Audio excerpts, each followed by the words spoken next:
ವೀಕ್ಷಕರೇ ನಮಸ್ಕಾರ. ವೇದಂ ಆರೋಗ್ಯ ಆಯುರ್ವೇದ ಮತ್ತು ಯೋಗ ರಿಟ್ರೀಟ್ ಪಿಲಿಕುಳ ಇವರು ಅರ್ಪಿಸುವ ವೇದಂ ಆರೋಗ್ಯ ವೈದ್ಯರೊಂದಿಗಿನ ಸಂವಾದ ಕಾರ್ಯಕ್ರಮ. ಸೊ ನೀವು ಸಂವಾದ ಕಾರ್ಯಕ್ರಮದಲ್ಲಿ ನಮ್ಮ ವಿಶೇಷ ಅತಿಥಿಯಾಗಿ ಡಾಕ್ಟರ್ ಕಾರ್ತಿಕ್ ರೈ ಅವರು ಭಾಗವಹಿಸ್ತಾ ಇದ್ದಾರೆ. ಕಾರ್ತಿಕ್ ರೈ ಅವರು ಆಯುರ್ವೇದದಲ್ಲಿ MD ಪದವಿಯನ್ನು ಪಡೆದವರು. ನಿಮಗೆ ಕಾರ್ಯಕ್ರಮಕ್ಕೆ ಸ್ವಾಗತ ಮಾಡ್ತಾ ಇದ್ದೇನೆ. ನಾನು ಮತ್ತೊಮ್ಮೆ ಹೇಳ್ತಾ ಇದ್ದೇನೆ, ವೇದಂ ಆರೋಗ್ಯ ಆಯುರ್ವೇದ ಮತ್ತು ರಿಟ್ರೀಟ್ ಇದು ಪಿಲಿಕುಳದಲ್ಲಿರುವ ಒಂದು ನಿಸರ್ಗಾಮದಲ್ಲಿ ತಲೆ ಎತ್ತಿರುವಂಥ ಒಂದು ಆಯುರ್ವೇದ ಚಿಕಿತ್ಸಾ ಇದು ಆಸ್ಪತ್ರೆ ಅಂತ ಹೇಳ್ಬೋದು. ಸೊ ಇದರ ಬಗ್ಗೆ ಒಂದಿಷ್ಟು ಮಾಹಿತಿಯನ್ನು ನಮಗೆ ಕೊಡ್ತಾ ಇದ್ದಾರೆ ಡಾಕ್ಟರ್ ಕಾರ್ತಿಕ್ ರೈ ಅವರು. ಡಾಕ್ಟರ್ ಕಾರ್ತಿಕ್ ರೈ ಅವರೇ, ನೀವು ಅಂದರೆ ಇಲ್ಲಿ ಈ ಪಿಲಿಕುಳ ನಿಸರ್ಗಧಾಮದಲ್ಲಿ ಒಂದು ನಿಸರ್ಗ ಸಹಜ ವಾತಾವರಣದಲ್ಲಿ ಒಂದು ಆಸ್ಪತ್ರೆ ಅಂತ ಹೇಳ್ಬೋದು. ಅದಕ್ಕೆ ಹೌದು, ಆಸ್ಪತ್ರೆ ಅಂತ ಕರಿತಾ ಇದ್ದೀರಿ. ಸೊ ಇದರಲ್ಲಿ ಏನೆಲ್ಲ ವಿಶೇಷ ಸೌಲಭ್ಯಗಳು ಇದ್ದಾವೆ ಅಂತ ಆರಂಭದಲ್ಲಿ? ಈಗ ನಾವು ಹೇಳುವುದ್ರ ಪ್ರಕಾರ ಆಯುರ್ವೇದವು ಒಂದು ಗೊತ್ತಿದ್ದ ಹಾಗೆ ಇತಿಹಾಸ 5,000 ಇತಿಹಾಸ ತಿಳಿದಂತೆ ಎಲ್ಲರಿಗೆ ತಿಳಿದಿದೆ. ಇಲ್ಲಿ ನಮಗೆ ಬೇಕಾದಾಗ ಈಗ ನಮಗೆ ಅಲ್ಲಿ ಅಡ್ಮಿಷನ್ ಅಂದರೆ OPD ಹಾಗೂ IPD ಎರಡೂ ರೀತಿಯಲ್ಲಿ ಅಡ್ಮಿಟ್ ಮಾಡುವಂಥ ಈಗ ಪೇಷಂಟ್ಸ್ಗಳಿಗೆ ಹಾಗೂ ಸ್ವಸ್ಥಕ್ಕೆ ಈಗ ಯಾರಿಗಾದರೂ ರೋಗ ಬಂದಾಗ ಮಾತ್ರ ನಮ್ಮ ಹತ್ತಿರ ಬರಬೇಕು ಅಂತ ಇಲ್ಲ. ಈಗ ಅವನು ಸ್ವಸ್ಥ ಬೇಕಾದರೂ ಕೂಡ ಅವನಿಗೆ ಸ್ವಸ್ಥವನ್ನು ಕಾಪಾಡಲು ಕೂಡ ಏನೆಲ್ಲ ವಿಚಾರ, ರೋಗ ಬಂದ ಬಳಿಕ ಚಿಕಿತ್ಸೆ ಪಡೆಯಲು ಬರುವ ಒಂದು ವರ್ಗ ಇದೆ. ಅದರ ನಂತರ ನನ್ನ ಆರೋಗ್ಯವನ್ನು ಸುಸ್ಥಿತಿಯಲ್ಲಿ ಇಟ್ಕೊಳ್ಬೇಕು ಅನ್ನುವಂಥ ಮನಸ್ಥಿತಿಯ ಒಂದು ವರ್ಗ ಇದೆ.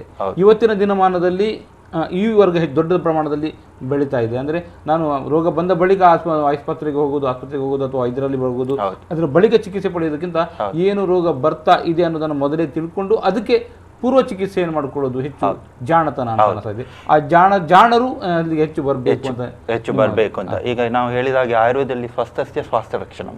ಈಗ ಯಾವುದೇ ಇದು ಬಂದರೆ ಅದನ್ನು ಸ್ವಸ್ಥವನ್ನು ಕಾಪಾಡಲು ತುಂಬ ಇಂಪಾರ್ಟೆನ್ಸ್ ಅನ್ನು ಕೊಟ್ಟಿದ್ದಾರೆ. ಈಗ ನಾವು ಅದಕ್ಕೋಸ್ಕರ ನಾವು ಯಾವುದೇ ಟ್ರೀಟ್ಮೆಂಟ್ಗಳಿರೋ ಪಂಚಕರ್ಮದಲ್ಲಿ ಅಥವಾ ಶೋಧನ ಮತ್ತು ಶಮನ 2 ಚಿಕಿತ್ಸೆಗಳಿದೆ. ಸೊ ಅದನ್ನು ಅನುಗುಣವಾಗಿ ಈಗ ಪಂಚಕರ್ಮ ಅಂದರೆ ಈಗ ಅದಕ್ಕೆ ಸ್ವಸ್ಥವನ್ನು ಕಾಪಾಡಲು ಈಗ ಡಿಟಾಕ್ಸಿಫಿಕೇಶನ್ ವಿರೇಚನವಿರ್ಬೋದು, ವಾಮನ ಇರ್ಬೋದು, ಇಂಥದ್ದು ಬೇರೆ ಬೇರೆ ಅಂಗ ಚಿಕಿತ್ಸೆ ಇದೆ. ಅದರಲ್ಲಿ ಯಾವುದನ್ನು ಅವನಿಗೆ ಅನುಗುಣವಾಗಿ ಈಗ ಅವನ ಪ್ರಕೃತಿಗೆ ಅನುಗುಣವಾಗಿ ಈಗ ಪ್ರತಿಯೊಂದು ಇಂಡಿವಿಜುವಲ್ ಅನ್ನು ನಾವು ವಾತ ಪಿತ್ತ ಕಫ ಪ್ರಕೃತಿಯಾಗಿ ನಾವು ವಿಂಗಡಣೆ ಮಾಡ್ತೇವೆ. ಅದಕ್ಕೋಸ್ಕರ ಅವನಿಗೆ ಬೇಕಾದದ್ದು ಅದರ ಪ್ರಕೃತಿಗೆ ಅನುಸಾರವಾಗಿ ನಾವು ಟ್ರೀಟ್ಮೆಂಟ್ ಅನ್ನು ಕೊಡ್ತೇವೆ. ಒಂದು ನಮ್ಮಲ್ಲಿ ಟ್ರೀಟ್ಮೆಂಟ್ ಬಯಸುವ, ಚಿಕಿತ್ಸೆ ಬಯಸುವ ಅಥವಾ ಸ್ವಾಸ್ಥ್ಯವನ್ನು ಬಯಸುವ ವ್ಯಕ್ತಿ ಅವನ ಮೊದಲು ನೀವು ಪರೀಕ್ಷೆ ಮಾಡ್ತೀರಿ. ಅವರಿಗೆ ಯಾವುದು ಅವಶ್ಯಕತೆ ಇದೆ, ಹೇಗೆ ಅವಶ್ಯಕತೆ ಇದೆ ಅನ್ನೋದನ್ನು ನೋಡಿಕೊಂಡು ಮತ್ತೆ ನೀವು ಅದಕ್ಕೆ ಚಿಕಿತ್ಸೆಯನ್ನು ಕೊಡ್ತೀರಿ. ಅಥವಾ ಸ್ವಾಸ್ಥ್ಯವನ್ನು ಬಯಸುವವರಿಗೆ ಬೇಕಾದ ಚಿಕಿತ್ಸೆ ಬೇರೆ ಮತ್ತು ರೋಗಿಯನ್ನು ಗುಣಪಡಿಸಲು ಬೇಕಾದ ಚಿಕಿತ್ಸೆ ಬೇರೆ, ಈ ರೀತಿ ಉದ್ದೇಶ. ಅಂದರೆ ರೋಗಿಗಳಿಗೆ ಯಾರು ನಿಮಗೆ ಅಂದರೆ ಇದಕ್ಕೆ ಈಗಾಗಲೇ ಆರಂಭ ಮಾಡಿದ್ದೀರಿ, ಯಾರು ನಿಮ್ಮ ಗ್ರಾಹಕರು ಅಥವಾ ಯಾರು ಈ ಚಿಕಿತ್ಸೆಯನ್ನು ಪಡೆಯಲು ಬರಬೇಕು ಅಂತ ನೀವು ಬಯಸ್ತಾ ಇರೋದು ಹೆಚ್ಚು? ಈಗ ರೋಗ ಬಂದಾಗ ಮಾತ್ರ ಬರುವುದಲ್ಲ. ಈಗ ಅವನು ಸ್ವಸ್ಥ ಇರುವಾಗ ಅವನಿಗೆ ಕೂಡ ಬರ್ಬೋದು. ಈಗ ಈಗ ಅವನಿಗೆ ಏನು ಅನಿಸ್ತದೆ ಅಂದರೆ ಈಗ ಬರುವ ಎಲ್ಲ ಡಿಸೀಸನ್ನು ನೋಡಿದೆ, ರೋಗವನ್ನು ನೋಡಿದರೆ ಎಲ್ಲ ಲೈಫ್ ಸ್ಟೈಲ್ ಡಿಸಾರ್ಡರ್ಸ್. ಅಂದರೆ ಅವನು ಈಗ ಕೆಲಸಗಳನ್ನು ಈಗ ಮಿತಿಮೀರಿ ಅವನಿಗೆ ಮಿತಿಮೀರಿ 2 ಪಟ್ಟು ಜಾಸ್ತಿ ಕೆಲಸ ಮಾಡ್ತಾನೆ. ಈಗ ಟೈರ್ಡ್ನೆಸ್, ಸ್ಟ್ರೆಸ್, ಈಗ ಅವನಿಗೆ ನಿದ್ದೆ ಬರುವುದಿಲ್ಲ, ಅಂಥದ್ದೆಲ್ಲ ಈಗ ನೀವು ನೋಡ್ಬೋದು ಒತ್ತಡಗಳಿಂದಾಗಿ. ಸೊ ಅದಕ್ಕೋಸ್ಕರ ನಿದ್ದೆ ಬರುವುದಿಲ್ಲ ಅಥವಾ ಏನಾದರೂ ಸ್ಲೀಪ್ ಡಿಸಾರ್ಡರ್ ಇರ್ಬೋದು. ಅಂಥ ಒತ್ತಡಗಳನ್ನು ಕಡಿಮೆ ಮಾಡಲು ನಾವು ಅವನ ಸ್ಟ್ರೆಸ್ಸಿಂದಾಗಿ ಬರುವಂಥದ್ದು, ಕೆಲಸಗಳಿಂದ ಬರುವಂಥದ್ದು, ಮತ್ತು ಅವನಿಗೆ ಆಗುವ ಅಟ್ಮಾಸ್ಫಿಯರ್ಗಳಿಂದಾಗಿ ಬರುವಂಥ ಲೈಫ್ ಸ್ಟೈಲ್ ಡಿಸಾರ್ಡರ್ಗಳಿಗೆ ಕುತ್ತಿಗೆ ನೋವು ಅಥವಾ ಸೊಂಟ ನೋವು, ಇಂಥ ಗಂಟು ನೋವು, ಇಂಥವುಗಳದೆಲ್ಲ ಅವನು ರೋಗಿಯಾಗಿ ಬರುವಂಥದ್ದು. ಅದು ಬಿಟ್ಟು ಅವನ ಹೆಲ್ತನ್ನು ಕಾಪಾಡಲು ಈಗ ಕೆಲವೊಮ್ಮೆ ಏನಾಗುತ್ತೆ ಅಂದರೆ ಬೇರೆಲ್ಲ ಆಹಾರಗಳನ್ನು ಸೇವಿಸಿಕೊಂಡು ಈಗ ಒಬೆಸಿಟಿ, ಬೊಜ್ಜು ಇಂಥ ರೋಗಿಗಳಿರ್ಬೋದು ಅಥವಾ ನಮಗೆ ಹೇಳ್ಬೋದು ಎಕ್ಸೆಸ್ ಕೊಲೆಸ್ಟ್ರಾಲ್ ಇರುವಂಥ ಇದು ಮಿತಿಮೀರಿ ಅಥವಾ ಅಹಿತ ಆಹಾರಗಳನ್ನು ತಕೊಂಡು ಬರುವಂಥ ರೋಗಗಳು.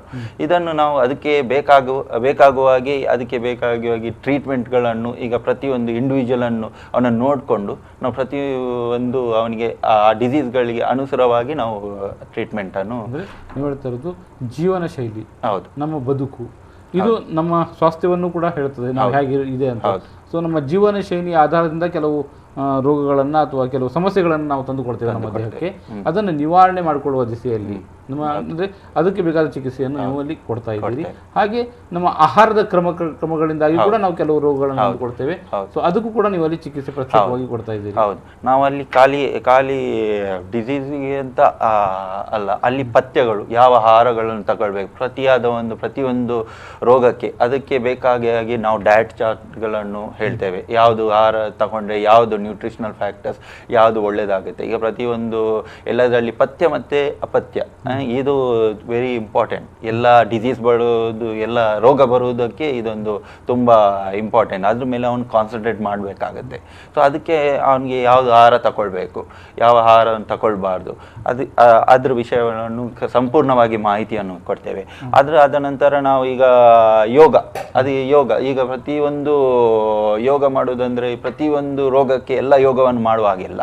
ಅದಕ್ಕೆ ಅದರ ಅನುಸಾರವಾಗಿ ಯಾವ ಯೋಗವನ್ನು ಮಾಡಿದರೆ ಈಗ ಇದೇ ಇರ್ಬೋದು, ಏನು ಬೆನ್ನು ನೋವಿದ್ರೆ ಅಥವಾ ಗಂಟು ನೋವಿದ್ರೆ ಅದಕ್ಕೆ ಬೇಕಾಗುವಂಥ ಯೋಗಗಳನ್ನು ನಾವು ಹೇಳಿಕೊಡ್ತೇವೆ. ಅದಕ್ಕೆ ಬೇಕಾಗಿ ಅದರ ತಜ್ಞತೆ ಅದರ ಸ್ಪೆಷಾಲಿಟಿ ಇದ್ದವರು ನಮ್ಮೊಂದಿಗೆ ಅಲ್ಲಿ ಇರುತ್ತಾರೆ. ಸೊ ಅವರು ನಿಮಗೆ ಹೇಳಿಕೊಡ್ತಾರೆ.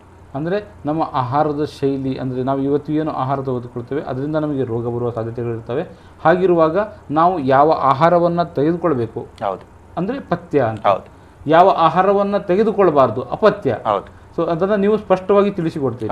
ಅಂದರೆ ನಮ್ಮ ಆರೋಗ್ಯವನ್ನು ಸುಸ್ಥಿತಿಯಲ್ಲಿ ಇಡಬೇಕು ಅಂತ ಹೇಳಿದ್ರೆ ನೀವು ಇಂಥದ್ದೇ ಆಹಾರವನ್ನು ಪಾಲಿಸಿ ಇಂಥದ್ದೇ ಆಹಾರವನ್ನು ತೆಗೆದುಕೊಳ್ಳಿ ಅಂತ. ಅಂದರೆ ಇಲ್ಲಿ ಮಾಂಸಾಹಾರಿಗಳು ಮತ್ತು ಸಸ್ಯಾಹಾರಿಗಳು ಕೂಡ ಬರ್ತಾರೆ. ಸೊ ನೀವು ಇಲ್ಲಿ ನಿಮ್ಮ ಪಥ್ಯದ ಮಧ್ಯದಲ್ಲಿ ಮಾಂಸಾಹಾರವನ್ನು ತೆಗೆದುಕೊಳ್ಬಾರ್ದು ಅನ್ನುವಂಥ ಒಂದು ಇದನ್ನಾದರೂ ಇಟ್ಕೊಂಡಿದ್ದೀರಾ? ಅಂದರೆ ಕಡ್ಡಾಯವಾಗಿ ಈಗ ಕಡ್ಡಾಯ ಅಂತ ಮಾಡಲಿಲ್ಲ, ಆದರೂ ಕೂಡ ನಮ್ಮಲ್ಲಿ ಅಲ್ಲಿ ಬರುವಂಥ ನೋಡಿದರೆ ನಾವು ಆದಷ್ಟು ವೆಜಿಟೇರಿಯನ್ ಡಯಟಿಗೆ ನಾವು ಸ್ವಲ್ಪ ಆದ್ಯತೆಯನ್ನು ಕೊಟ್ಟಿದ್ದೇವೆ.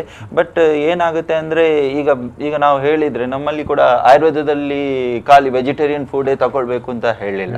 ಇದು ಅಷ್ಟೇ ಇಂಪಾರ್ಟೆನ್ಸ್ ನಾನ್ ವೆಜ್ಜಿಗೆ ಕೂಡ ಕೊಟ್ಟಿದ್ದಾರೆ. ಈಗ ನೀವು ಮಾಂಸಾಹಾರಿ ಆಹಾರವನ್ನು ತಗೊಳ್ಬೇಕು, ಯಾವುದೇ ಫುಡ್ ತಗೊಂಡು ಅದು ಬ್ಯಾಲೆನ್ಸ್ಡ್ ಇರಬೇಕು.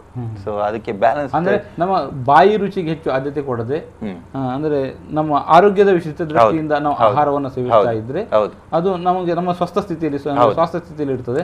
ಸೊ ಅದಕ್ಕಾಗಿ ನೀವು ಅದು ಯಾವ ಆಹಾರವನ್ನು ಸೇವಿಸಬೇಕು ಅನ್ನೋ ಮಾಹಿತಿಯನ್ನ, ಅಂದ್ರೆ ಅವನ ಆರೋಗ್ಯದ ಸ್ಥಿತಿಯನ್ನ ನೋಡಿಕೊಂಡು ಪರೀಕ್ಷೆ ಮಾಡಿ ಈ ವ್ಯಕ್ತಿಗೆ ಇದೇ ಆಹಾರ ಅವಶ್ಯಕತೆ ಇದೆ, ಈ ಆಹಾರ ಬೇಡ ಅನ್ನುವ ಚಾರ್ಟ್ ಲಿಸ್ಟ್ ಅನ್ನು ನೀವು ಕೊಡ್ತೀರಿ. ಈಗ ನಾವು ಹೇಳುವುದೇನಂದ್ರೆ ಯಾವುದೇ ರೋಗವು ಬರುವ ಕಾರಣ ಮೊದಲು ಅಗ್ನಿ ಅಂದ್ರೆ ನಾವು ಅವನಿಗೆ ಏನು ಹೇಳ್ತೇವೆ ಅಂದ್ರೆ ಪಿತ್ತ ಅದು ಸಿಚುವೇಟೆಡ್ ಮೈನ್ಲಿ ಆಗಿ ನಮ್ಮ ಸ್ಟಮಕ್ ಅಲ್ಲಿ ಅಂದ್ರೆ ಇರುತ್ತೆ.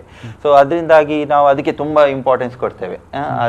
ಅದಕ್ಕೋಸ್ಕರ ನಾವು ಯಾವುದೇ ಡಿಸೀಸ್ ಅನ್ನು ಟ್ರೀಟ್ ಮಾಡಬೇಕಾದ್ರೆ ನಾವು ಅಗ್ನಿಯನ್ನು ಸರಿ ಮಾಡಬೇಕು. ಸೊ ಆ ಅಗ್ನಿಯನ್ನು ಸರಿ ಮಾಡಿದ್ರೆ ಎಲ್ಲ ಡಿಸೀಸಿಗೆ ನಾವು ಈ ಅಗ್ನಿ ಸರಿ ಮಾಡಲಿಕ್ಕೆ ನೀವು ಅಂದರೆ ಚಿಕಿತ್ಸೆ ಏನು ಕೊಡ್ತೀರಿ ಅಥವಾ ಆಹಾರ ಪಥ್ಯಗಳು ಏನು ನಿರ್ಬಂಧ ಹೇಳ್ತೀರಿ ಅಂತ?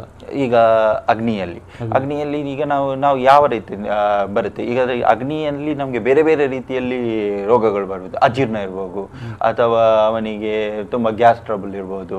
ಅಂಥದ್ದು ಕಾರಣ ಅದನ್ನು ನೋಡಿ ಅವನಿಗೆ ಯಾವ ಸೂಕ್ತವಾಗಿ, ಈಗ ನಾನು ಮತ್ತೆ ನೀವು ಇಬ್ಬರನ್ನು ತಗೊಂಡ್ರು ಕೂಡ ಇಬ್ಬರು ಒಂದೇ ರೀತಿ ಇರಲ್ಲ.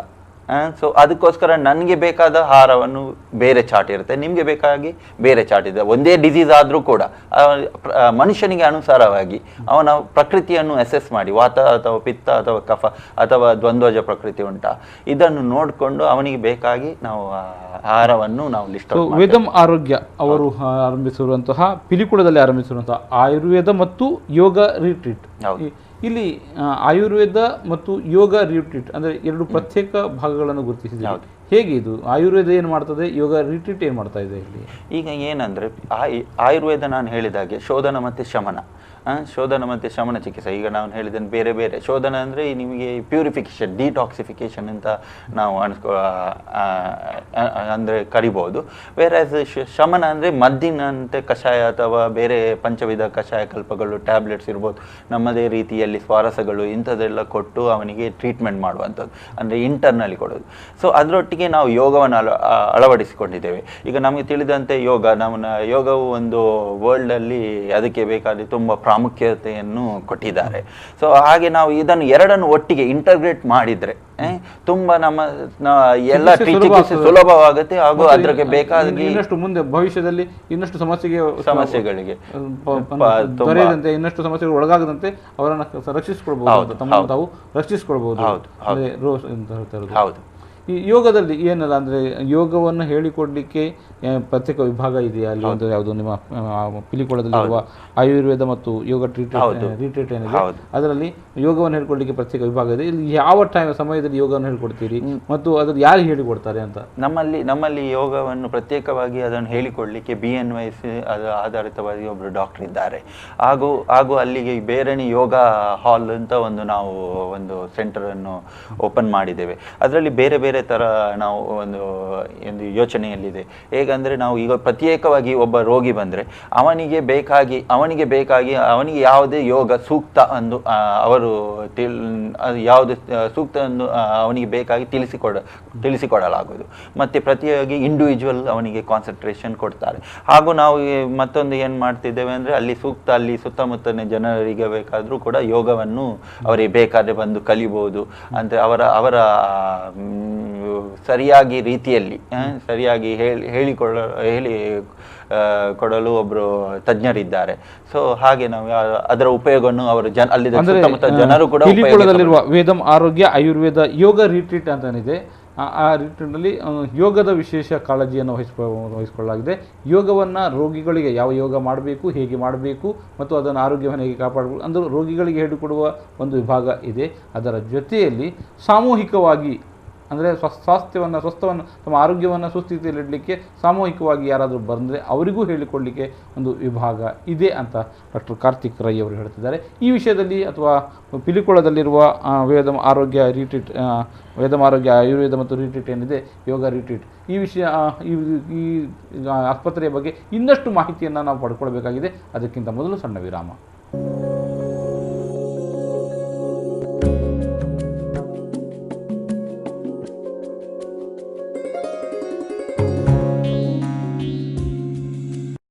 ವೇದಂ ಆರೋಗ್ಯ ವೈದ್ಯರೊಂದಿಗಿನ ವಿಶೇಷ ಸಂವಾದ ಕಾರ್ಯಕ್ರಮ. ಇವತ್ತಿನ ಸಂವಾದ ಕಾರ್ಯಕ್ರಮದ ವಿಶೇಷ ಅಂತ ಹೇಳಿದ್ರೆ ಪಿಲಿಕುಳದಲ್ಲಿ ಅಂದರೆ ಮಂಗಳೂರು ಸಮೀಪದ ಪಿಲಿಕುಳದಲ್ಲಿ ಮೂಡಶೆಡ್ಡಿ ಸಮೀಪ ಅಂತ ಹೇಳಿದ್ರೆ ಅಲ್ಲಿ ಪಿಲಿಕುಳದಲ್ಲಿ ಆಯುರ್ವೇದ ಮತ್ತು ಯೋಗ ರಿಟ್ರೀಟ್ ಎಂಬ ಆಸ್ಪತ್ರೆ ನಿಸರ್ಗ ಸಹಜ ವಾತಾವರಣ ಪ್ರಕೃತಿ ಸಹಜ ವಾತಾವರಣದಲ್ಲಿ ನಿರ್ಮಾಣವಾಗಿರುವಂಥದ್ದು. ಅಲ್ಲಿ ಇದ್ದು ಚಿಕಿತ್ಸೆ ಪಡಲಿಕ್ಕೆ ವ್ಯವಸ್ಥೆ ಇದೆ. ಸೊ ಈ ಚಿಕಿತ್ಸಾ ಅಲ್ಲಿ ಏನೆಲ್ಲ ಸೌಲಭ್ಯಗಳಿದ್ದಾವೆ, ಅಲ್ಲಿ ಹೇಗೆ ಚಿಕಿತ್ಸೆಯನ್ನು ಒದಗಿಸಲಾಗ್ತದೆ ಮತ್ತು ಯಾಕೆ ಅಲ್ಲಿ ರೋಗಿಗಳು ಮತ್ತು ಆರೋಗ್ಯವನ್ನು ಬಯಸುವವರು ಯಾಕೆ ಬರಬೇಕು ಅನ್ನೋ ವಿಷಯದಲ್ಲಿ ಡಾಕ್ಟರ್ ಕಾರ್ತಿಕ್ ರೈ ಅವರು ನಮಗೆ ಹೇಳ್ತಾ ಇದ್ದಾರೆ. ಸೊ ಅಲ್ಲಿ ನಾವು ಅಂದರೆ ಯೋಗದ ಬಗ್ಗೆ ಒಂದಿಷ್ಟು ಮಾತಾಡ್ತಾ ಇದ್ವಿ. ಅಂದರೆ ಅಲ್ಲಿ ಯಾವ ರೋಗಿಗೆ ಯಾವ ರೀತಿಯ ಯೋಗ ಮಾಡಿಕೊಂಡು ಇದ್ದರೆ ಅವನ ಆರೋಗ್ಯ ಸ್ಥಿತಿಯನ್ನು ಸಹಜ ಸ್ಥಿತಿಯಲ್ಲಿ ಇಟ್ಕೊಳ್ಳಿಕ್ಕೆ ಸಾಧ್ಯ ಇದೆ ಅಂತ ಪ್ರತ್ಯೇಕವಾಗಿ ಹೇಳಿಕೊಡ್ತೀರಿ. ಆದರೆ ಅದರ ಜೊತೆಯಲ್ಲಿ ಸಾಮೂಹಿಕ ಯೋಗಾಭ್ಯಾಸ ಬಗ್ಗೆ ಹೇಳಿಕೊಡ್ತಾ ಇದ್ದೀರಿ ಅಂತ. ಈ ಸಾಮೂಹಿಕ ಯೋಗಾಭ್ಯಾಸದಲ್ಲಿ ಯಾರೆಲ್ಲ ಅಂದರೆ ಈಗ ನಾವು ಒಬ್ಬ ಸಾಮಾನ್ಯ ವ್ಯಕ್ತಿಯಾಗಿ ಅದರಲ್ಲಿ ಭಾಗವಹಿಸಬಹುದಾ, ಹೇಗೆ ಭಾಗವಹಿಸಬಹುದು ಅನ್ನುವಂಥ ಬಗ್ಗೆ ಮಾಹಿತಿ. ಈಗ ನಾವು ಯಾರಾದರೂ ಸಾಮಾನ್ಯ ವ್ಯಕ್ತಿ ಅಲ್ಲಿ ಬಂದು ಯೋಗವನ್ನು ತಿಳ್ಕೊಳ್ಬೇಕಾದ್ರೆ ಅವನು ನಮಗೆ ಮೊದಲೇ ಕಾಲ್ ಮಾಡಿ ಅವನ ಅಪಾಯಿಂಟ್ಮೆಂಟನ್ನು ತಗೊಳ್ಬೇಕಾಗುತ್ತೆ. ಅಂದರೆ ನಾವು ಹೇಳ್ತೇವೆ ಇಷ್ಟು ಟೈಮ್ಗೆ ನಾವು ಶೆಡ್ಯೂಲ್ ಮಾಡ್ತೇವೆ, ಯಾರಿಗಾದರೂ ಬೇಕಿದ್ದರೆ ಅವ್ರು ನಮ್ಮನ್ನು ಎನ್ರೋಲ್ ಮಾಡಬೇಕಾಗುತ್ತೆ. ಈಗ ಅದನ್ನು ಮತ್ತೆ ನಾವು ಒಂದು ಮಿನಿಮಮ್ ಒಂದು ಇಷ್ಟು ಜನ ಅಂತ ಆದರೆ ನಾವು ಒಂದು ಬ್ಯಾಚ್ ಪ್ರಿಪೇರ್ ಮಾಡಿಕೊಂಡು ಅವರಿಗೆ ಯೋಗದ ಬಗ್ಗೆ ನಾವು ಮಾಹಿತಿಯನ್ನು ಕೊಡ್ತೇವೆ. ಸೊ ಅಲ್ಲಿ ನಾವು ಈಗ ಅಲ್ಲಿ ಯೋಗ ಮಾಡುವಾಗ ಅಂದರೆ ಪ್ರತ್ಯೇಕವಾಗಿ ಈಗ ಕೆಲವರಿಗೆ ಸಾಮೂಹಿಕ ಅಲ್ಲದಿದ್ರು ಕೂಡ ಕೆಲವೊಮ್ಮೆಲ್ಲ ಅವರಿಗೆ ಒಂದು ತಿಳ್ಕೊಳ್ಬೇಕಾಗ್ತದೆ ಇಂಡಿವಿಜುವಲ್ ಆಗಿ ಏನೋ ಇರ್ಬೋದು. ಅವರು ಇಲ್ಲಿ ಅಡ್ಮಿಟ್ ಆಗದಿದ್ರು ಕೂಡ ಅವನಿಗೇನೋ ಬೆನ್ನು ನೋವು ಉಂಟು ಅಂತ ಹೇಳ್ಕೊಳ್ಳಿ, ಅವನಿಗೆ ಬೆನ್ನು ಇದ್ರೆ ಅವನಿಗೆ ನಮಗೆ ಕಾಲ್ ಮಾಡಿ ಈಗ ಅಪಾಯಿಂಟ್ಮೆಂಟ್ ತಗೊಂಡ್ರೆ ನಾವು ಅದಕ್ಕೆ ಬೇಕಾದ ಅವರನ್ನು ಇಷ್ಟು ಟೈಮಿಗೆ ಅಂದರೆ ನಾವು ಅಲ್ಲಿ 7 to 7 ವರೆಗೆ ಇರ್ತೇವೆ. ಸೊ ಆ ಸೂಕ್ತವಾದ ಸಮಯದಲ್ಲಿ ಅವರಿಗೆ ನಾವು ಹೇಳ್ತೇವೆ ಈ ಸಮಯದಲ್ಲಿ ಬಂದರೆ ನಾವು ಲಭ್ಯವಿರ್ತೇವೆ ನಮ್ಮ. ಸೊ ಇಲ್ಲಿ ನಾನಂದರೆ ಪಿಲಿಕುಳದಲ್ಲಿ ವಿಶೇಷವಾಗಿ ಅಂದರೆ ಆಯುರ್ವೇದ ಆಸ್ಪತ್ರೆಗಳು ಈಗ ಹೆಚ್ಚು ತೆರೀತಾ ಇದ್ದಾವೆ. ಆದರೆ ಪಿಲಿಕುಳದಲ್ಲಿ ತೆರೆಯಲಾದ ಈ ಆಯುರ್ವೇದ ಮತ್ತು ಯೋಗ ರಿಟ್ರೀಟ್ ಏನಿದೆ ಅದರ ವಿಶೇಷತೆ ಏನು ಅಂತ ಮತ್ತೊಮ್ಮೆ. ಈಗ ನೀವು ಹೇಳಿದ ಹಾಗೆ ಈಗ ಪಿಲಿಕುಳ ಈಗ ನೋಡಿ ಕೇಳಿದ ಹಾಗೆ ತುಂಬ ಒಂದು ಟೂರಿಸ್ಟ್ ಪ್ಲೇಸ್ ಆಗಿದೆ. ಈಗ ಆದಷ್ಟು ಜನಗಳು ಬರ್ತಾ ಇದ್ದಾರೆ ಅಲ್ಲಿ. ಸೊ ಬಂದವರು ಈಗ ಒಂದು ಉಳಿಲಿಕ್ಕೆ ಅವರು ಇಚ್ಛಿಸ್ತಾರೆ. ಇಚ್ಛಿಸಲಿಕ್ಕೆ ಈಗ ಅಲ್ಲಿ ನಮ್ಮ ರಿಟ್ರೀಟ್ ಯೋಗ ಮತ್ತು ಆಯುರ್ವೇದ ರಿಟ್ರೀಟ್ ಸೆಂಟರಲ್ಲಿ ಅದು ನೀವು ಸಾಮಾನ್ಯ ನೋಡಿದರೆ ಅದು ಎಲ್ಲ ಕಡೆ ಒಂದು ಪ್ರಕೃತಿ ನಿಸರ್ಗವಾಗಿ ಸಹಜ ವಾತಾವರಣದಲ್ಲಿ ಪ್ರಕೃತಿ ಹೌದು, ಅಲ್ಲಿ ಗಿಡ ಮರಗಳು, ಶುದ್ಧವಾದ ಒಂದು ಗಾಳಿ. ಅಂದ್ರೆ ನಗರ ಮಧ್ಯದಲ್ಲಿ ಇದ್ರೂ ಕೂಡ, ನಗರಕ್ಕೆ ಹತ್ತಿರದಲ್ಲಿ ಇದ್ರೂ ಕೂಡ ಅದಂದ್ರೆ ಒಂದು ಶುದ್ಧವಾದ ವಾತಾವರಣ ಇರುವಂತಹ ಪ್ರದೇಶ ಅಂತ ಹೇಳ್ಬೋದು ಅಂತ ಪ್ರದೇಶ. ಈಗ ನಾವು ಹೇಳಿದಾಗೆ ಆಯುರ್ವೇದ ಮತ್ತೆ ಪ್ರಕೃತಿಗೆ ತುಂಬಾ ಒಂದು ಅನ್ಯೋನ್ಯ ಸಂಬಂಧವಿದೆ. ಈಗ ಯಾವುದೇ ಒಂದು ಇದು ನೋಡಿದ್ರೆ ನಾವು ಹೇಗೆ ಹೇಳ್ಬೇಕಾದ್ರೆ ಅಲ್ಲಿ ನೀವು ಅಲ್ಲಿ ಸುತ್ತಲಿನ ಪ್ರದೇಶವನ್ನು ನೋಡಿದೆ ಎಲ್ಲ ಮೆಡಿಸಿನಲ್ ಪ್ಲಾಂಟ್. ಈಗ ನೀವು ಬಂದರೂ ಕೂಡ ನೀವು ಎಲ್ಲರೂ ಬಂದು ಅದನ್ನು ಅದಕ್ಕೆ ಅಂದರೆ ಅದರದ್ದು ನೋಡ್ಕೊಂಡಿದ್ರೆ ಅವರು ಎಲ್ಲ ಮೆಡಿಸಿನಲ್ ಪ್ಲಾಂಟ್ಸ್, ಅಲ್ಲೇ ಇರುವ ಮೆಡಿಸಿನಲ್ ಪ್ಲಾಂಟ್ಸ್ಗಳನ್ನು ನಾವು ಅದ್ರ ಬಗ್ಗೆ ಕೂಡ ನಾವು ಮಾಹಿತಿಯನ್ನು ಹೇಳ್ತೇವೆ. ಈಗ ಪ್ರತಿಯೊಂದು ಈಗ ಮನೆ ಮದ್ದು ನೀವು ಹೇಗೆ ಹೇಳ್ತೀರ, ಅಲ್ಲಿ ನೀವು ನೋಡಿದರೆ ಎಲ್ಲ ಮೆಡಿಸಿನಲ್ ಪ್ಲಾಂಟ್ ಹಿಂದುಗಡೆ ಬರುತ್ತೆ, ನಮ್ಮ ಈ ನಿಸರ್ಗಧಾಮ ಹಿಂದುಗಡೆ ಬರುತ್ತೆ. ಅಲ್ಲಿ ನಾವು ಯಾವುದೇ ಮೆಡಿಸಿನಲ್ ಪ್ಲಾಂಟ್ ಅನ್ನು ಯಾವುದಕ್ಕೆ ಉಪಯೋಗ ಅಂಥವನ್ನು ಕೂಡ ನಾವು ಅಲ್ಲಿ ಬಂದವರಿಗೆ ನೀವು ಚಿಕಿತ್ಸೆ ಕೊಡ್ತೇವೆ, ಮತ್ತೆ ಮನೆ ಮದ್ದು ಮಾಡಿಕೊಳ್ಳಬೇಕಾದ ಅವಶ್ಯಕತೆ ಮಾಹಿತಿ ಕೂಡ ಕೊಡ್ತೇವೆ ನಾವು ಅಲ್ಲಿ. ಸೊ ಅದನ್ನು ಕೂಡ ಉಪಯೋಗ ಮಾಡಬಹುದು. ಮತ್ತೆ ಬಂದ ಒಳ ರೋಗಿಗಳಿಗೆ ಅಲ್ಲಿ ಯಾಕೆ ಅಲ್ಲಿ ಬರಬೇಕು ಅಂತ ಅನಿಸಿದ್ರೆ, ಈಗ ಅಲ್ಲಿ ಬಂದವರಿಗೆ ನಾವು ಒಳ್ಳೆ ನರ್ಸಿಂಗ್ ಕೇರ್ ಅಥವಾ ಅಲ್ಲಿ ನಮ್ಮಲ್ಲಿ ಇರುವ ಥೆರಪಿಸ್ಟ್ಗಳು ತುಂಬ ಒಳ್ಳೆ ಎಕ್ಸ್ಪೀರಿಯನ್ಸ್ ಇರುವಂಥ ಥೆರಪಿಸ್ಟ್ಗಳಿದ್ದಾರೆ. ಮತ್ತು ಅಲ್ಲಿ ಬಂದವರಿಗೆ ಒಂದು ವಾತಾವರಣ, ನೀವು ಅದರ ವಾತಾವರಣದೊಟ್ಟಿಗೆ ಆಯುರ್ವೇದವನ್ನು ಅಥವಾ ಯೋಗವನ್ನು ಮಾಡಿದರೆ ನಿಮಗೆ ಇಟ್ ವಿಲ್ ಯಾವುದೇ ರೋಗ ಮಾನಸಿಕವಾಗಿ ಕೂಡ ಅವನಿಗೆ ತುಂಬಾ ಉಪಯೋಗವಾಗುತ್ತೆ. ಚಿಕಿತ್ಸೆ ಅಂದ್ರೆ ನೀವು ಏನು ಔಷಧಿ ಕೊಡ್ತೀರಿ ಅಥವಾ ಏನು ಚಿಕಿತ್ಸೆ ಒದಗಿಸ್ತೀರಿ, ಅದಕ್ಕಿಂತ ಮುಖ್ಯವಾಗಿ ಅಲ್ಲಿಯ ವಾತಾವರಣ ಅವನನ್ನು ಅರ್ಧ ಗುಣಮುಖನಾಗಿ ಸೊ ಅದಕ್ಕೆ ಪೂರಕವಾದ ವಾತಾವರಣ ಅಲ್ಲಿ ಇದೆ ಅಂತ. ಹೌದು, ಖಂಡಿತವಾಗಿ. ಈಗ ಯಾವುದೇ ಒಂದು ಇದು ಮಾಡಿ ನಾವು ಮದ್ದು ಅಥವಾ ಯಾವುದೋ ಶೋಧನ ಮಾಡಿದೆ ಅದು ಶರೀರಕ್ಕೆ ಬೇಕಾಗುವಂಥ ಚಿಕಿತ್ಸೆಗಳು. ಸೊ ಈಗ ಶರೀರಕ್ಕೆ ನಂತರ ಅವನಿಗೆ ಮಾನಸಿಕವೂ ಅವನಿಗೆ ತುಂಬ ಬೇಕಾಗುತ್ತೆ. ಯಾವುದೇ ಒಂದು ಟ್ರೀಟ್ಮೆಂಟ್ ಈಗ ಅವನಿಗೆ ಮಾನಸಿಕವಾಗಿ ಅಂದರೆ ಅವನಿಗೆ ಧೈರ್ಯ ಅಥವಾ ಅವನ ಸಾತ್ವಿಕ ಭಾವ ಅದೆಲ್ಲ ಹೆಚ್ಚುತ್ತದೆ, ಅವನಿಗೆ ವಿವೇಚನೆ ಮಾಡುವಂಥ ಶಕ್ತಿ ಕೂಡ ತುಂಬುತ್ತದೆ. ಇಲ್ಲಿ ಇದು ಶಾರೀರಿಕವಾಗಿ ಅವನು ಮಾಡಿದರೆ ಚಿಕಿತ್ಸೆಯನ್ನು ತಗೊಂಡು ಮತ್ತೆ ಮಾನಸಿಕವಾಗಿ ಅಥವಾ ಯೋಗ ಅಥವಾ ಆಯುರ್ವೇದ ಅವನ ಧೈರ್ಯ ತುಂಬುತ್ತದೆ. ಮತ್ತೆ ಅವನಿಗೆ ಏನಂದ್ರೆ ಅವನಿಗೆ ಯಾವುದೇ ರೋಗ ಬಂದರೂ ಕೂಡ ಸೊ ಈ ಮಾನಸಿಕವಾಗಿ ಇರುವುದರಿಂದ ಅವನಿಗೆ ಮಾನಸಿಕವಾಗಿ ಸುಸ್ಥಿತಿಯಲ್ಲಿ ಇರುವುದರಿಂದ ಅಥವಾ ಅದನ್ನು ತಡೆಯುವ ಮನಸ್ಥಿತಿ ಅವನು ತನ್ನಿಂತಾನೇ ಬೆಳೆಯುವುದಿಲ್ಲ, ಆ ಪರಿಸರದಲ್ಲಿ ಬೆಳೆಯುವುದರಿಂದ ರೋಗ ಗುಣಮುಖವಾಗುವ ಸಾಧ್ಯತೆಗಳು ಬೇಗ ಮತ್ತು ಹೆಚ್ಚು ಅಂತ ಹೇಳ್ತಾ ಇರೋದು ನೀವು. ಸೊ ಇಲ್ಲಿ ನಾನು ಅಲ್ಲಿರುವ ನಿಮ್ಮಂದ್ರೆ ಈಗ ಏನು ಪಿಲಿಕುಳದಲ್ಲಿ ಆಯುರ್ವೇದ ಮತ್ತು ಯೋಗ ರಿಟ್ರೀಟ್ ಏನಿದೆ ಅದರಲ್ಲಿ ಈ ವೈದ್ಯರು ಮತ್ತು ಇದರ ಟೆಕ್ನಿಷಿಯನ್ಸ್ ಬಗ್ಗೆ ಒಂದಿಷ್ಟು ಮಾಹಿತಿಯನ್ನು ಪಡೆಯಲಿಕ್ಕೆ. ಈಗ ನಮ್ಮಲ್ಲಿ ನೀವು ಆಲ್ರೆಡಿ ಹೇಳಿದಾಗೆ ನಮ್ಮ ವೇದಮಾರೋಗ್ಯದ್ದು ಒಂದು ಸೆಂಟರು ಆಲ್ರೆಡಿ ಸಕ್ಸಸ್ಫುಲ್ ಆಗಿ ವೆಲೆನ್ಶಿಯಾದಲ್ಲಿ ಆಲ್ರೆಡಿ ರನ್ನಿಂಗ್ ನಡೀತಾ ಇದೆ. PF ಕಚೇರಿಯ ಎದುರುಗಡೆ ಆ ರೋಡ್ನಲ್ಲಿ ನಡೀತಾ ಇದೆ. ಅದನ್ನು ನಮ್ಮ ಸ್ಥಾಪಿಸಿದವರು ಡಾಕ್ಟರ್ ಸಚಿನ್ ನಡ್ಕ ಅವರು ಇದ್ದಾರೆ, ಅವರ ವೈಫ್ ಮಿಸಸ್ ಡಾಕ್ಟರ್ ಅನುಷಾ ಅವರಿದ್ದಾರೆ. ಹೀಗೆ ನಮ್ಮ ಒಂದು ಟೀಮ್ ಆಫ್ ಡಾಕ್ಟರ್ಸ್ ಇದ್ದೇವೆ. ಈಗ ನಾನು ಅಥವಾ ನಮ್ಮದು ನ್ಯಾಚುರೋಪತಿ ಒಬ್ಬರು ಡಾಕ್ಟರ್ ಇದ್ದಾರೆ. ಸೊ ಈಗ ಟೀಮ್ ಆಫ್ ಡಾಕ್ಟರ್ಸ್ ಇದ್ದೇವೆ ನಾವು ಅಲ್ಲಿ. ಅವರಿಗೆ ನಾವು ಮಲ್ಟಿ ಸ್ಪೆಷಾಲಿಟಿ ಆಗಿ ಅವ್ರು ಇಂಟರ್ಗ್ರೇಟೆಡ್ ಆಗಿ ನಾವು ಅದರಲ್ಲಿ ಚಿಕಿತ್ಸೆ ಮಾಡ್ತೇವೆ. ಈಗ ಅಲ್ಲಿ ಬಂದವರಿಗೆ ಒಬ್ಬರು ಡಾಕ್ಟರ್ ಅಲ್ಲ, ನಮಗೆ ಈಗ ಪ್ರತಿಯೊಬ್ಬರ ಹತ್ರ ನಾವು ಕನ್ಸಲ್ಟ್ ಮಾಡುವ ಅವರಿಗೆ ಒಂದು ಅವಕಾಶವಿರುತ್ತೆ. ಈಗ ನಮ್ಮ ಬೇರೆ ಬೇರೆ ರೀತಿಯಲ್ಲಿ ನಾವು ಒಟ್ಟಿಗೆ ಒಂದೇ ರೀತಿಯಲ್ಲಿ ಚಿಕಿತ್ಸೆ ಕೊಡುವ ಹಾಗೆ ಪ್ರತ್ಯೇಕವಾಗಿ ಒಬ್ಬನಿಗೆ ಪ್ರತಿಯೊಂದು ರೋಗಿಯನ್ನ ಪರ್ಸನಲ್ ಆಗಿ ಪ್ರತಿಯೊಬ್ಬ ಡಾಕ್ಟರ್ ನೋಡ್ತಾರೆ ಮತ್ತು ಆ ರೋಗಿಯ ಬಗ್ಗೆ ಪ್ರತ್ಯೇಕವಾಗಿ ಚರ್ಚೆ ಮಾಡ್ತೀವಿ ಮತ್ತು ಒಂದು ನಿರ್ಧಾರಕ್ಕೆ ಬರ್ತೀವಿ ಯಾವ ಚಿಕಿತ್ಸೆ ಅಂದ್ರೆ ಗುಣಮುಖರಾಗೋದಕ್ಕೆ ಯಾವ ಚಿಕಿತ್ಸೆ ಕೊಡಬೇಕು ಅನ್ನೋದು. ಹೌದು, ಈಗ ನಮ್ಮಲ್ಲಿ ಅಲ್ಲಿ ಟೀಮ್ ಎಫರ್ಟ್ ಆಗುವಾಗ ನಮಗೆ ಅಲ್ಲಿ ಚಿಕಿತ್ಸೆಗೆ ತುಂಬಾ ಬೇಗ ಅನುಕೂಲವಾಗುತ್ತೆ ಅಂತ. ಓಕೆ ಏನಂದ್ರೆ ನಾವು ಎಷ್ಟು ಬೇಗ ರೋಗಿಯನ್ನು ಗುಣಮುಖ ಮಾಡಬಹುದು ಅನ್ನೋ ದಿಶೆಯಲ್ಲಿ ಒಂದು ನಿರ್ಧಾರಕ್ಕೆ ಬರಲಿಕ್ಕೆ ಸಾಧ್ಯ ಆಗ್ತದೆ. ಓಕೆ, ಅಂಥದ್ದೊಂದು ವ್ಯವಸ್ಥೆ ಅಲ್ಲಿದೆ ಅಂತ. ಮತ್ತೆ ಏನು ಶುಶ್ರೂಷೆ ಬಗ್ಗೆ ಅಂದ್ರೆ ಅಲ್ಲಿ ಏನು ನಿಮ್ಮ ಟೆಕ್ನಿಷಿಯನ್ಸ್ ಬಗ್ಗೆ ಒಂದಿಷ್ಟು ಏನು ಮಾಹಿತಿ? ಈಗ ಬಂದ ಟೆಕ್ನಿಷಿಯನ್ಸ್ಗಳು ಅಲ್ಲಿ ನಮ್ಮಲ್ಲಿ ಟೆಕ್ನಿಷಿಯನ್ಸ್ ಈಗ ಆಲ್ರೆಡಿ ಇದ್ದಾರೆ, ಅವರು ತುಂಬ ಎಕ್ಸ್ಪೀರಿಯನ್ಸ್ಡ್ ಇದ್ದಾರೆ. ಈಗ ಬಂದವರಿಗೆ ಅವರಿಗೆ ಒಂದು ಯಾವುದೇ ಒಂದು ಈಗ ಮೋಸ್ಟ್ ಆಫ್ ದ ಟೈಮ್ ಈಗ ಯಾವುದೇ ಒಂದು ಪಂಚಕರ್ಮ, ಯಾವುದೇ ಸ್ನೇಹನ ಅಥವಾ ಒಂದು ಅಭ್ಯಂಗ ಏನು ಮಾಡ್ತೇವೆ ಅಥವಾ ಶಿರೋಧಾರ ಏನು ಮಾಡ್ತೇವೆ, ಯಾವುದೇ ಯಾವುದೇ ಕೆಲಸ ಮಾಡಿದರೂ ಕೂಡ ಈಗ ಕೆಲಸ ಕಾರ್ಯಕ್ಕೆ ರೂಪಕ್ಕೆ ಬರಬೇಕಾದ್ರೆ ಅದನ್ನು ಸರಿಯಾಗಿ ಮಾಡಬೇಕು. ಈಗ ನಮ್ಮಲ್ಲಿ ಇರುವಂಥ ಟೆಕ್ನಿಷಿಯನ್ಸ್ ತುಂಬ ಎಕ್ಸ್ಪೀರಿಯನ್ಸ್ಡ್ ಆಗಿದ್ದಾರೆ. ಅವರು ನಮಗೆ ಅವರು ಒಂದು ಏನಾದರೂ ಒಂದು ಕೆಲಸವನ್ನು ಮಾಡಿದರೆ ತುಂಬ ಎಕ್ಸ್ಪೀರಿಯನ್ಸ್ ಆಗಿ ಸರಿಯಾಗಿ ಅದನ್ನು ಟ್ರೀಟ್ಮೆಂಟನ್ನು ಕರೆಕ್ಟಾಗಿ ಸ್ಟ್ಯಾಂಡರ್ಡ್ ಪ್ರೊಸೀಜರ್ ಇಷ್ಟೊತ್ತು ಮಾಡಬೇಕು, ಅದನ್ನು ಸರಿಯಾಗಿ ಅವರು ಮಾಡ್ತಾರೆ. ಸೊ ಅದರಿಂದಾಗಿ ಏನಾಗುತ್ತೆ ಅಂದರೆ ಕರೆಕ್ಟಾಗಿ ಟ್ರೀಟ್ಮೆಂಟ್ ಚಿಕಿತ್ಸೆ ಕೊಡಲಿಕ್ಕೆ ನಮ್ಮಿಂದ ಆಗುತ್ತೆ. ಅಂದರೆ ನೀವು ಪಿಲಿಕುಳದಲ್ಲಿರುವ ಆಯುರ್ವೇದ ಮತ್ತು ಯೋಗ ರಿಟ್ರೀಟ್ ಏನಿದೆ ಅಲ್ಲಿ ಇದ್ದು ಚಿಕಿತ್ಸೆ ಪಡೆಯುವ ಬಗ್ಗೆ ಹೆಚ್ಚು ಆದ್ಯತೆ ಕೊಡ್ತಾರೆ. ಅಂದರೆ ಅಲ್ಲಿ ಇರುವ ವ್ಯವಸ್ಥೆ, ವಾಸ್ತವ್ಯ ಇರುವ ವ್ಯವಸ್ಥೆ ಕೂಡ ಮಾಡಿದ್ದೀರಿ. ಈ ವಾಸ್ತವ್ಯ ಇರುವವರಿಗೆ ಏನೆಲ್ಲ ಸೌಲಭ್ಯಗಳನ್ನು ಕೊಡ್ತಾ ಇದ್ದೀರಿ, ಹೇಗೆ ಏನಂತ? ಈಗ ಬಂದವರಿಗೆ ವಾಸ್ತವ್ಯ, ಅವನಿಗೆ ಯಾವುದೇ ಒಂದು ರೋಗ ಅಥವಾ ಸ್ವಸ್ಥಕ್ಕೆ ಬಂದವನು ಕೂಡ ಅವನಿಗೆ ಬೇಕಾಗಿ ಅವನಿಗೆ ಟ್ರೀಟ್ಮೆಂಟ್ ನಾವು ಒಂದು ರೂಪಿಸ್ತೇವೆ. ಈಗ ನಾವು ಬಂದರೆ ಅವನು ಯಾಕೆ ಅವನು ಉಳ್ಕೊಳ್ಬೇಕು ಅಂತ ಅಂದರೆ, ಈಗ ಅವನೀಗ ಏನು ಯಾವುದೇ ನಾವೊಂದು ಎನಿಸಿದರೆ ಒಂದು ಬೆನ್ನು ನೋವು ಉಂಟು ಅಂತ ನಾವೊಂದು ತಿಳ್ಕೊಂಡ್ರೆ ಒಬ್ಬರು ಪೇಷಂಟಿಗೆ ಅವನೇನು ಮಾಡ್ತಾನೆ ಅಂದರೆ ಎಲ್ಲ ಮದ್ದು ಕೊಟ್ಟರೆ ನಾವು ಅದನ್ನು ಮದ್ದು ತಗೊಳ್ತಾನೆ. ಆನಂತರ ಅವನಿಗೆ ಬೇಕಾದ ಕಾರ್ಯಕ್ರಮಗಳನ್ನು ಹಾಗೆ ರೂಟೀನ್ ಆಗಿರುತ್ತೆ, ಅವನು ರೆಸ್ಟ್ ಮಾಡಲ್ಲ.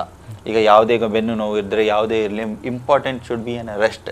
ಅವ್ನು ರೆಸ್ಟಿಗೆ ಅಲ್ಲಿ ಆದ್ಯತೆ ತಗೊಳ್ಳೆ, ಮದ್ದು ತಗೊಳ್ಳೆ, ಒಮ್ಮೆ ಮದ್ದು ತಗೊಂಡು ಕಮ್ಮಿ ಆಗ್ತದೆ. ಬಟ್ ಅದೇ ಸ್ವಲ್ಪ ಸಮಯದ ನಂತರ ಇನ್ನೊಮ್ಮೆ ಅವನಿಗೆ ಬೆನ್ನು ನೋವು ಬರ್ಬೋದು, ಯಾವುದೇ ಕಾರಣದಿಂದ ಬರ್ಬೋದು. ಅವನಿಗೆ ಅವನಿಗೆ ಗೈಡೆನ್ಸ್ ಇಲ್ಲ, ಪ್ರಾಪರ್ ರೆಸ್ಟ್ ತಗೊಳ್ಳೋದಿಲ್ಲ. ಈಗ ನಮ್ಮಲ್ಲಿ ಉಳ್ಕೊಂಡ್ರೆ ಅವನಿಗೆ ಕಂಪ್ಲೀಟ್ ಒಂದು 7 days ಅವನಿಗೆ ರೆಸ್ಟ್ ಸಿಗುತ್ತೆ.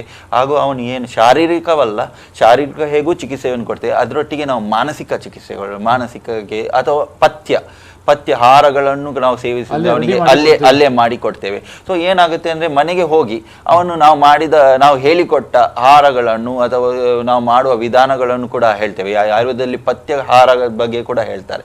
ಅವನಿಗೆ ನಾವು ಬ್ರೀಫ್ ಆಗಿ ಒಂದು ಈ ಥರ ನಾವು ಒಂದು ಮಾಡಬೇಕು ಅಂತ ಹೇಳಿಕೊಟ್ರೆ, ಈ ಥರ ನೀವು ಮಾಡಿಕೊಂಡ್ರೆ ನಿಮಗೆ ಮತ್ತೆ ಅವನಿಗೆ ಮನೆಯಲ್ಲಿ ಕೂಡ ಅದನ್ನು ಅಳವಡಿಸ್ಕೊಳ್ಬೋದು ಅದನ್ನು. ಸೊ ಈಗ ನಾಟ್ ಓನ್ಲಿ ಚಿಕ್ಕ ಒಂದು ಅವನಿಗೆ ಒಂದು ಮನೆಯಲ್ಲಿ ಕೂಡ ಅದನ್ನು ವರ್ಕ್ಶಾಪ್ ಥರ ಅವನಿಗೆ ಮಾಡಿ ಅವನಿಗೆ ಅದರಲ್ಲಿ ಓಕೆ. ಅಂದರೆ ವಾಸ್ತವ್ಯವಿದ್ದು ಚಿಕಿತ್ಸೆ ಪಡೆಯುವ ಅವಕಾಶವನ್ನು ಪಿಲಿಕುಳದಲ್ಲಿರುವ ವೇದಮಾರೋಗ್ಯ ಆಯುರ್ವೇದ ಯೋಗ ರಿಟ್ರೀಟ್ನಲ್ಲಿ ಕೊಡ್ತಾ ಇದ್ದೀರಿ. ಸೊ ಮತ್ತು ಪಿಲಿಕುಳದಲ್ಲಿರುವ ಆಯುರ್ವೇದ ಯೋಗ ರಿಟ್ರೀಟ್ ಹೇಗೆ ಕೆಲಸ ಮಾಡ್ತಾ ಇದೆ ಅನ್ನೋ ಬಗ್ಗೆ ಸಾಕಷ್ಟು ಮಾಹಿತಿಯನ್ನು ಈ ಸಂದರ್ಭದಲ್ಲಿ ಡಾಕ್ಟರ್ ಕಾರ್ತಿಕ್ ರೈ ಅವರೇ ನೀವು ನೀಡಿದ್ದೀರಿ. ಸೊ ಈ ಕಾರ್ಯಕ್ರಮದಲ್ಲಿ ಭಾಗವಹಿಸಿದ್ದಕ್ಕಾಗಿ ನಿಮಗೆ ಧನ್ಯವಾದವನ್ನು ಅರ್ಪಿಸ್ತಾ ಇದ್ದೇವೆ. ಸೊ ಇಲ್ಲಿಗೆ ನಮ್ಮ ವೇದಂ ಆರೋಗ್ಯ ವೈದ್ಯರೊಂದಿಗಿನ ಸಂವಾದ ಕಾರ್ಯಕ್ರಮ ಇಲ್ಲಿಗೆ ಮುಕ್ತಾಯವಾಗುತ್ತದೆ. ನಿರಂತರ ಸುದ್ದಿ ಮಾಹಿತಿ ಹಾಗೂ ಮನೋರಂಜನೆಗಾಗಿ ನೋಡ್ತಾ ಇರಿ ವಿ4 ನ್ಯೂಸ್.